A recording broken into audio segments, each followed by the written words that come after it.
तो नमस्कार दोस्तों, क्रिकेट लाइन गुरु के YouTube चैनल में आप सभी का तहे दिल से स्वागत है। तमिलनाडु प्रीमियर लीग में अभी एक ऐसी टीम है जो कि अनडिफीटेड चल रही है। चेपक सुपर गिलीज 4 मैचेस खेले हैं और चारों ही मुकाबलों में जीत दर्ज करी है। वहीं सलेम स्पार्टन्स जो विनिंग ट्रैक पर चल रही थी, लगातार 3 मैचेस जीते, उन्हें नेल्लई रॉयल किंग्स ने लास्ट मैच में मात दे दी थी। यानी कि अगर आप पॉइंट्स टेबल पे नजर डालें तो कुछ ऐसी नजर आती है जहां पर चेपक सुपर गिलीज और सलेम स्पार्टन्स तो टॉप की टीम हमारे अगले मुकाबले में भिड़ने वाली है। मैच नंबर 17 जो खेला जाएगा SCF क्रिकेट ग्राउंड में कल यानी 19 जून शाम 7:15 बजे से इंडियन टाइमिंग के अनुसार। तो चलिए फटाफट से इस मैच से जुड़ी कुछ अहम जानकारियां आप तक प्रोवाइड कर देता हूं, जिससे आप और मैं हम दोनों ही एक बेहतर समीकरण को ढूंढेंगे और बेटर प्रेडिक्शन की ओर बढ़ सकेंगे। इसकी शुरुआत कर सकते हैं पिच रिपोर्ट के साथ। SCF क्रिकेट ग्राउंड जो है, यहां पर 7 मुकाबले इस सीजन के खेले जा चुके हैं। जो 7 मैचेस हुए उसमें से फर्स्ट 5 मैचेस जो थे वो सेकंड बैटिंग करते हुए जीते गए थे और लास्ट के ये जो 2 मैचेस हैं वो फर्स्ट बैटिंग करते हुए जीते गए हैं। अमूमन कैप्टन टॉस जीतकर पहले गेंदबाजी पसंद कर रहे हैं और यहां पर लोएस्ट स्कोर की बात करी जाए तो वो रहा सलेम स्पार्टन्स का 126 रन और हाईएस्ट स्कोर भी सलेम स्पार्टन्स का है 178 रन। अब यहीं पर दोस्तों एवरेज स्कोर की बात करें तो वो रहता है 158 का, लेकिन स्कोरिंग पैटर्न के तहत हम और बेहतर तरीके से समझ सकते हैं कि फर्स्ट इनिंग का स्कोर आखिर रहता कैसे है। अगर आप नजर डालें तो हमने एक बार स्कोर 170 प्लस देखा, एक बार स्कोर 180 प्लस देख चुके हैं, लेकिन यहां पर अगर हम बात करें एवरेज स्कोर की तो वो 150-160 के आसपास ही रहता है।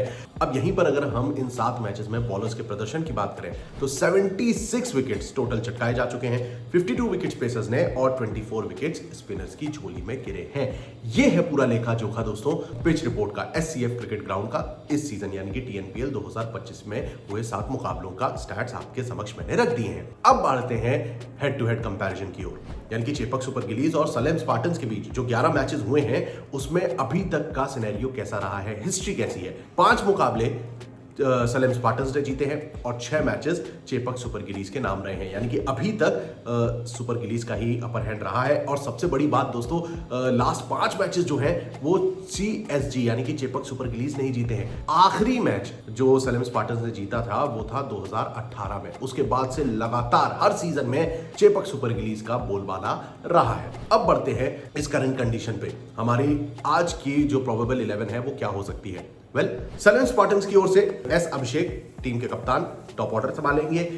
हरी निशांत, R केविन जैसे खिलाड़ी यहां पर आपको टॉप ऑर्डर में मिलते हैं, जहां पर हरी निशांत ने 4 मैचेस में 141 की स्ट्राइक रेट से 139 रन बनाए हैं। 2 मैचेस ऐसे रहे हैं जिसमें हरी निशांत का अच्छा प्रदर्शन रहा है। वहीं अगर हम बात करें यहां पर R केविन की तो 2 मुकाबले इन्होंने भी ऐसे खेले हैं जिनमें बेहतर प्रदर्शन किया था, बट थोड़ी सी जुझारू पारी R केविन के बल्ले से निकली है। 4 मैचेस 84 रन और 116 का स्ट्राइक रेट। लेकिन when we talk about Nidheesh Rajagopal, दोस्तों निधीश के हाथ लगे हैं 149 की स्ट्राइक रेट से 4 मैचेस में 149 रन। 2 मुकाबलों में इन्होंने 50 के आसपास रन स्कोर करे थे और तेजी से करे थे। तो ये जो 3 बल्लेबाज हैं वो काफी महत्वपूर्ण भूमिका निभा सकते हैं इन दिस अपकमिंग कॉन्टेस्ट। अब यहीं पर अगर आप लाइनअप पे गौर करें तो मिडिल ऑर्डर में आपको राजेंद्रन विवेक, सनी सांधू जैसे खिलाड़ी मिलते हैं। हरीश कुमार ने भी एक इनिंग्स में लोअर ऑर्डर में आकर तेज ताबड़तोड़ 200 के स्ट्राइक रेट से रन बनाए थे। तो टीम के पास बैटिंग लाइनअप के तौर पर डिसेंट बैटर्स मौजूद हैं। वहीं गेंदबाजी की अगर हम बात करते हैं तो आप लाइनअप पर गौर करिए, नीचे के जो 3 बॉलर्स हैं M पोयमोजी, M मोहम्मद और राहिल शाह, ये 3 ऐसे गेंदबाज हैं जिन पर आपको नजर रखनी चाहिए। सबसे पहले अगर हम स्टैट्स की बात करें तो मोहम्मद 8 विकेट ले चुके हैं, 7 की इकॉनमी है।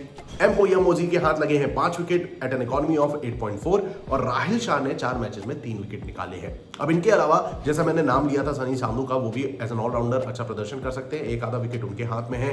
हरीश कुमार ने भी 1-2 विकेट निकाले हुए हैं पिछले 4 मैचेस में। तो ओवरऑल जब हम पूरी टीम को जब एज ए यूनिट देखते हैं तो इनके पास अच्छे बैटर्स हैं, बॉलर्स मौजूद हैं जो अपना काम लगातार कंसिस्टेंटली कर रहे हैं। On the other hand when we talk about Chepauk super Gillies जिन्होंने अमूमन डोमिनेट किया है सलेम स्पार्टन्स को, तो यहां पर आपको मोकित हरिहरन, बाबा अपरजीत, विजय शंकर, एन जगदीशन जैसे खिलाड़ी मिलते हैं जिनके पास अच्छा एक्सपीरियंस मौजूद है। वहीं दिनेश राज, अभिषेक तंवर, प्रेम कुमार, एम सिलंबरसम और लोकेश राज जैसे बॉलर्स भी मौजूद हैं। अब दोस्तों यहां पर अगर हम की प्लेयर्स की बात करें तो टॉप ऑर्डर में आपको के आशिक मिलते हैं जो कि 4 मैचेस में 139 की स्ट्राइक रेट से 103 रन बना चुके हैं। छोटी छोटी कैमियो पारी इन्होंने खेली हैं और अच्छा स्टार्ट देते नजर आए हैं और इन्हें सपोर्ट मिलता है बाबा अपरजीत, कप्तान बाबा अपरजीत की ओर से, जो कि 222 रन ठोक चुके हैं 157 की स्ट्राइक रेट के साथ। इन दोनों बल्लेबाजों के अलावा विजय शंकर, इंटरनेशनल लेवल पर शंकर ने उस लेवल पर परफॉर्म नहीं किया है, बट इस टीएनपीएल में हमने देखा है 180 के स्ट्राइक रेट से छोटी छोटी पारियां इन्होंने खेली है और 148 रन छोड़े हैं टीम के लिए। अब इन तीनों बल्लेबाजों के अलावा जब हम बात करते हैं मिडिल ऑर्डर की तो यहां पर आपको एन जगदीशन, स्वप्निल सिंह जैसे खिलाड़ी भी मिलते हैं जो कि रन अगर स्कोर करेंगे तो टीम और बेहतर पोजीशन पर आ सकती है। हालांकि अभी तक चेपक सुपर गिलीज अनडिफीटेड रहे हैं क्योंकि टीम का प्रदर्शन बेहतर रहा है। अब गेंदबाजी के लिहाज से अगर आप देखें तो 3 बॉलर्स इनके पास भी ऐसे हैं जो कि लगातार निरंतर अच्छा प्रदर्शन कर रहे हैं, जैसे कि अभिषेक तंवर जो कि 4 मैचेस में 11 विकेट ले चुके हैं। एम सिलंबरसम के हाथ लगे हैं 4 विकेट इन 4 मैचेस, 6.2 की इकोनॉमी चल रही है। वहीं लोकेश राज ने 7 विकेट चटकाए हैं 8.7 की इकोनॉमी के साथ। तो ये है वो 6 खिलाड़ी फ्रॉम चेपक सुपर गिलीज जिनसे आप बेहतर प्रदर्शन की उम्मीद कर सकते हैं। अब दोस्तों आ जाती है बात की आखिर इन सारी बातों को सुनने समझने के बाद किस टीम का पलड़ा भारी रहेगा, क्या होगी वो चेपक सुपर गिलीज या फिर सलेम स्पार्टन्स। वेल, दोनों टीम्स को आमने सामने रखने के बाद एक चीज तो साफ है, एक कांटे की टक्कर देखने को मिलेगी क्योंकि सलेम स्पार्टन्स अपना लास्ट मैच हारे हैं और खासतौर से चेपक सुपर गिलीज के खिलाफ तो वो 2018 में जीते थे। तो यहां पर एक अच्छा कॉन्टेस्ट हमें देखने को मिलने वाला है और जब हम दोनों टीम्स को आमने सामने रखते हैं तो कहीं ना कहीं पलड़ा चेपक सुपर गिलीज का भारी पड़ सकता है। लगातार ये 5वां मैच CASG जीत सकती है, बट एनीवेज पिच को ध्यान में रखते हुए सलेम स्पार्टन्स कभी भी यहां पर आपको सरप्राइजिंग एलिमेंट दे सकते हैं। अब इस बारे में इस पूरे एनालिसिस को सुनने समझने के बाद इस 17th मैच में किस टीम का पलड़ा भारी हो रहा है आपके लिहाज से, ये पूरे एनालिसिस को सुनने समझने के बाद आपका क्या ओपिनियन है, आपकी क्या राय है, कमेंट सेक्शन में जरूर बताइएगा। और चैनल को सब्सक्राइब नहीं किया है तो फटाफट से CLG को सब्सक्राइब करें, नोटिफिकेशन की घंटी बजा दें जिससे आपको कभी भी क्रिकेट से जुड़ी जानकारी के लिए, मैचेस से जुड़ी स्टैट्स के लिए कभी भी कहीं भी भटकना ना पड़े। So stay tuned and keep watching cricket line Guru.